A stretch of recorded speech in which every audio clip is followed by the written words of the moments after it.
আসসালামু আলাইকুম শিক্ষার্থী বন্ধুরা, আজ কথা বলবো অঙ্ক নিয়ে। অঙ্ক আসলে কাকে বলে? আমরা জানি পাটিগণিতে কোনো সংখ্যা শেখার জন্য বা পাটিগণিতে কোনো সংখ্যা লেখার জন্য বা কোনো সংখ্যা লিখে প্রকাশ করার জন্য আমরা গণিতে কতগুলো প্রতীক বা চিহ্ন ব্যবহার করে থাকি। এরকম প্রতীক বা চিহ্নগুলোকে আমরা আসলে অঙ্ক বলে থাকি।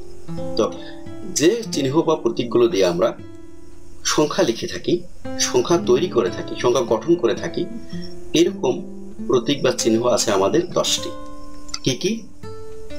1, 2, 3, 4, 5, 6, 7, 8, 9 এবং 0।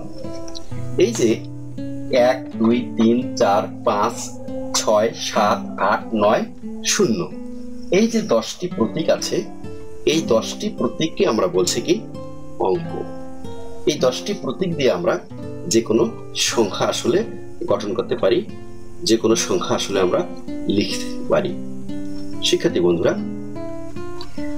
এই যে 10টি অঙ্ক রয়েছে, এই 10টি অঙ্কের মধ্যে 1 থেকে 9 পর্যন্ত এই 9টি অঙ্ককে আমরা বলে থাকি কি?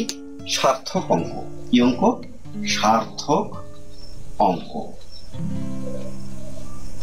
1 থেকে 9 পর্যন্ত, 1 থেকে 9 পর্যন্ত এই যে 9টি অঙ্ক আছে, এই 9টি অঙ্ককে আমরা বলছি কি? সার্থক অঙ্ক। কেন এদেরকে আমরা সার্থক অঙ্ক বলছি? এজন্য এদেরকে সার্থক অঙ্ক বলছি যে এই অঙ্কগুলোর নিজস্ব বা স্বকীয় মান আছে। এই জন্য 1 থেকে 9 পর্যন্ত এই 9টি অঙ্ককে আমরা সার্থক অঙ্ক বলছি। যেমন 1, এই অঙ্কটির নিজস্ব বা স্বকীয় মান হচ্ছে 1।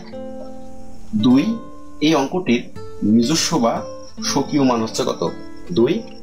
3, এই অঙ্কটির নিজস্ব মান বা স্বকীয় মান হচ্ছে কত? 3। এরকম 4 এর নিজস্ব মান হচ্ছে 4, 5 এর নিজস্ব বা স্বকীয় মান হচ্ছে কি? 5, 6 এর নিজস্ব মান বা স্বকীয় মান হচ্ছে 6, 7 এর নিজস্ব মান বা স্বকীয় মান 7, 8 এর নিজস্ব মান বা স্বকীয় মান হচ্ছে 8, 9 এর নিজস্ব মান বা স্বকীয় মান হচ্ছে 9।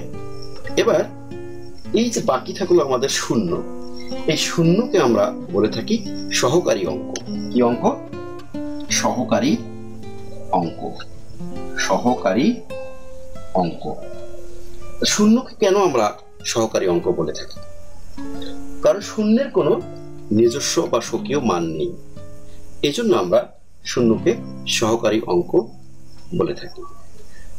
0 এককভাবে কোনো সংখ্যা গঠন করতে পারে না। 0-এর বামে অন্য কোনো অঙ্ক বসিয়ে আমরা সংখ্যা গঠন করে থাকি। অতএব 0 আমাদেরকে সংখ্যা গঠনে আসলে কি করে? সহযোগিতা করে, সাহায্য করে। তাহলে কি হলো? 0-এর কোনো নিজস্ব মান নেই বা স্বকীয় মান নেই। 0 এককভাবে কোনো সংখ্যা গঠন করতে পারে না। 0-এর বামে অন্য কোনো অঙ্ক বসিয়ে আসলে আমরা কি? সংখ্যা গঠন করে থাকি। এজন্য আমরা 0কে সহকারী অঙ্ক বলে থাকি। এই যে আমাদের 10টি অঙ্ক আছে 1 থেকে 0 পর্যন্ত, এই 1 থেকে 0 পর্যন্ত 10টি অঙ্ক ব্যবহার করে পাটিগণিতে যে কোনো সংখ্যা আমরা গঠন করতে পারি বা লিখতে পারি। এই 1 থেকে 0 পর্যন্ত 10টি অঙ্কই হলো সংখ্যা গঠনের কি? মূল উপাদান। শিক্ষার্থী বন্ধুরা, আজ এ পর্যন্তই। সবাইকে ধন্যবাদ।